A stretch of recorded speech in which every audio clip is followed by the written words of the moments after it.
Hello again, everyone. Edwin Learnard back once again. In this YouTube astrological segment, I'm going to be dissertating and talking about something a little bit oblique compared to what I generally talk about.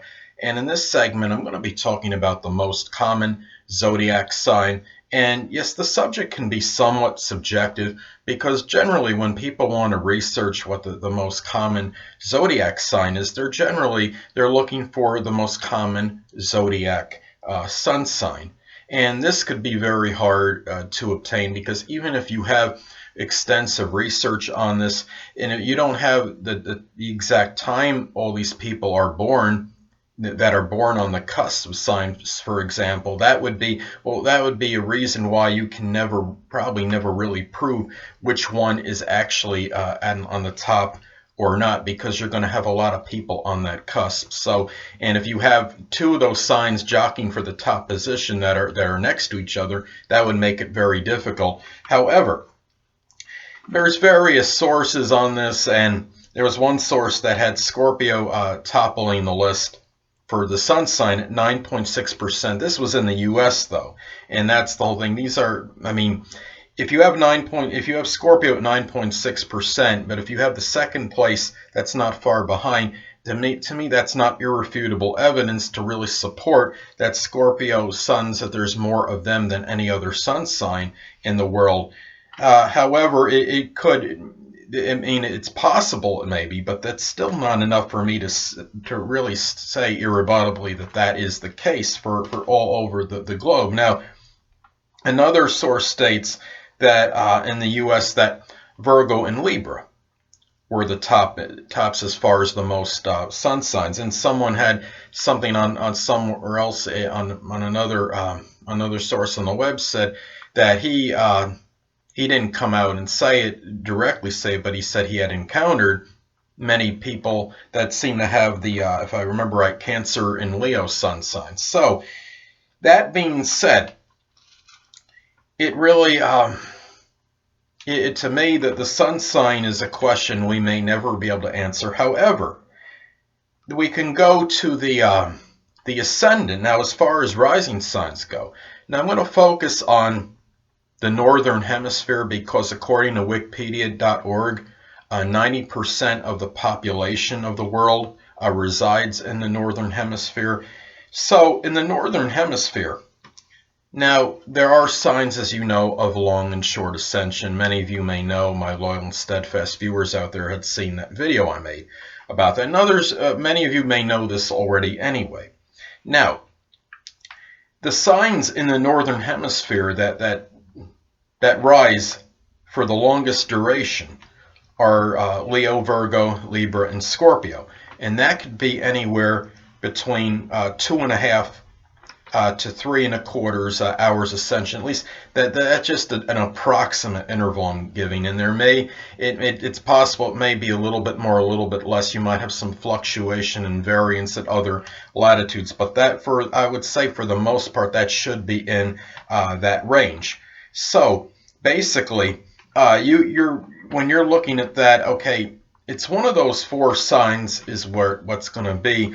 You're going to have more people with those ascendants at the very. I don't know which one rises the longest out of those four, but Leo, Virgo, Libra, and Scorpio would undoubtedly be the most common ascendant signs. See, there was somebody.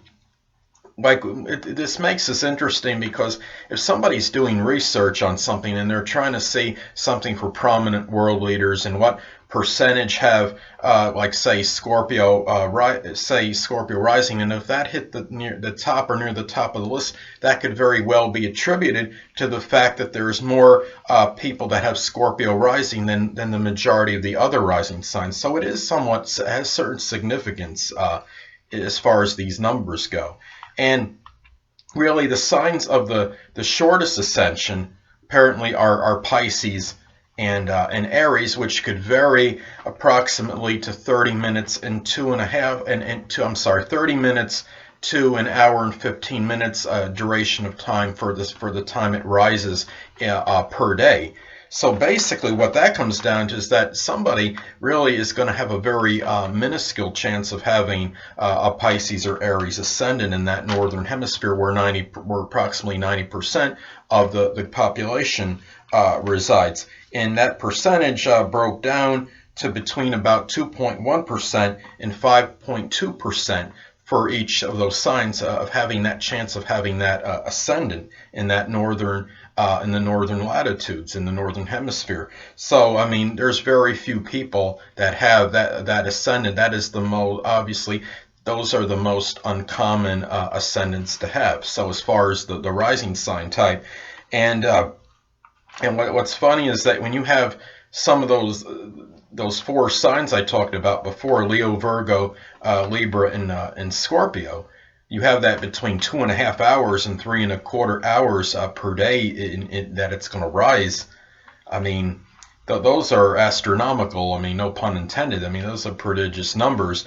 And when you have that, you have I mean, 3.25 hours in that whole period. That's really.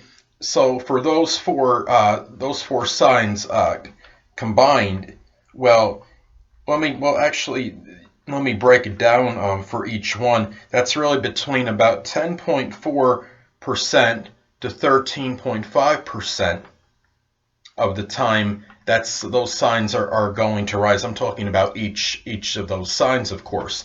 And the average time that a sign is going to rise is a little over 8%. Because you have 12 signs, and you figure, okay, in the average time a sign is going to rise is for 2 hours. So basically that's 2 over 24, which you break it down, it's 1 over 12 is the fraction, and that percentage comes to 8.33. So really the average sign is going to rise for a little over 8% of the day, but you have these signs rising up to some of them up to 13.5% of the day. So you're going to have a lot of people, of course, with those rising signs, with the Leo, Virgo, Libra, and Scorpio, and very few people have Pisces and Ascent and Aries rising. So that's really, now when you look at the moon sign, well, the moon sign I don't believe has any partiality or favoritism per sign, because it takes like 28 days, as many of you may know, for the moon to traverse or transit all 12 signs. And you break that down, each sign on average stays in the moon stays in a sign on average for 2.33 days, or 2 1/3 days roughly. So there's really I don't believe there's any common moon sign, but the one thing we can know definitively is as far as the rising sign. So in short, I have not seen any answer as far as the most common sign. According to that was just like one website in the United States, or was talking about the sun sign in the United States, that stated that 9.6% of people in the U.S. have Scorpio sun. That was a statistic, I think .brain.com, I believe, or statisticbrain.com. It's one of those two, I believe. But if you just go for one source, I don't think that's enough to really state that irrebuttably. And the thing about it is, if it was Scorpio, by some chance, if Scorpio sun was the most common sun for the whole world, and you had Scorpio rising being one of the more, as far as one of the more popular rising signs in terms of amount of people having it, as far as that goes, Scorpio could be a fairly dominant sign if you were, but you know how the assumption theory goes as far as the sun, and as far in this case the sun sign. So the only thing that's definitive, I think, is really the ascendant as far as the common signs, which is, of course, as I stated before, Leo, Virgo, Libra, and Scorpio.